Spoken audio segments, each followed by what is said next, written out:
នេះបានចំជាកធសម្រាប់មែនព្រោះថាយើងធ្វើសម្រាប់ដាក់សម្រាប់ហើយសំខាន់គឺយើងធ្វើចេញមកពីសម្រាប់ទៀតហ្មងបងប៉ុន្តែតមុំតែបានកធសម្រាប់ដែរធ្វើចេញមកពីកំហប់ដបទឹកសុទ្ធនេះមួយគឺខ្ញុំចំណាយពេលយូរមែនតើបងគឺខ្ញុំត្រូវសែនសំកំហប់ដបទឹកសុទ្ធចេញពីដបចាស់ៗដែលយើងបានឈប់ប្រើហើយបោះចោលហ្នឹងគឺខ្ញុំរើសទុករហូតហ្មងហើយដបដែលយើងចោលអញ្ចឹងគឺវាមានចម្រោះពណ៌ចម្រោះម៉ូតមកទាំងអស់ហ្មងប៉ុន្តែគឺខ្ញុំរើសទុកទាំងអស់នឹងឯងហើយរាល់ដងពេលដែលរើសហើយគឺខ្ញុំតែងតែយកវាទៅលាងជាមួយនឹងសាប៊ូឬក៏លាងឲ្យច្រើនទឹកទៅដើម្បីសម្អាតវាឲ្យស្អាតទៅព្រោះថាអានេះវាជាសម្រាប់ដែលយើងបានបោះចោលទៅហើយអញ្ចឹងយើងត្រូវតែសម្អាតវាឲ្យស្អាតទៅបងហើយបន្ទាប់ពីសម្អាតហើយគឺយើងត្រូវដាក់ហាលថ្ងៃឲ្យវាស្ងួតទឹកតែងតែអន្សមអញ្ចឹងរហូតនឹងឯងតថ្ងៃនេះខ្ញុំឃើញថាកំហប់ដបរាងច្រើនដែរអញ្ចឹងខ្ញុំក៏យកមកធ្វើជាកថកសម្រាប់នេះទៅ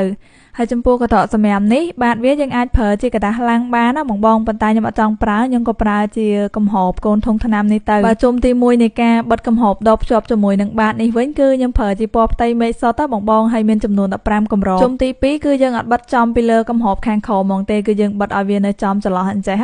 ហើយធុងសម្រាប់នេះគឺខ្ញុំធ្វើតែពីរពណ៌ផ្ទៃមេឃនិងពណ៌សនឹងឯងដោយសារតែមានតែកំហប់ពីរពណ៌នឹងទេដែលវាត្រូវគ្នាក្រៅពីហ្នឹងគឺវាវែងខ្លីខ្ពស់ទាបដាក់បិទក៏អត់ត្រូវគ្នាដែរបងហើយបញ្ជាក់បងថាជុំទី2នេះគឺយើងបិទពណ៌ផ្ទៃមេឃចំនួន4ហើយយើងបិទពណ៌ស1ហើយបិទពណ៌ផ្ទៃមេឃ4ទៀតមកបានបិទពណ៌ស1ទៀតអញ្ចឹងជុំទី2នេះពណ៌សមានតែ3ទេហើយចូលមកដល់ជុំទី3ក្នុងមួយប្រឡោះមានពណ៌ផ្ទៃមេឃចំនួន3ហើយពណ៌សឡើងដល់2វិញបើជុំទី4ពណ៌សនៅតែ2ដដែលទេប៉ុន្តែមានពណ៌ផ្ទៃមេឃនៅកណ្ដាល1ហើយសម្រាប់ប្រឡោះពណ៌ផ្ទៃមេឃសុទ្ធវិញគឺនៅសល់តែ2ណាបងអញ្ចឹងយើងបិទវាបណ្ដាញឡើងអញ្ចឹងរហូតមកហើយចំពោះកធរដែលយើងធ្វើឲ្យវាតូចក្រោមហិចលើអញ្ចឹងពេលដែលបិទគឺយើងប្រខិតវាបន្តិចមកអញ្ចឹងតែយើងប្រខិតវាគឺវាចោយវាអត់ចិត្តទេណាបងកំហប់ដបទឹកសុទ្ធហ្នឹងខ្ញុំបិទបានពាក់កណ្ដាលហើយអញ្ចឹងពេលដែលធ្វើបានពាក់កណ្ដាលពណ៌សគឺវាចេញមកកាឡាអញ្ចឹ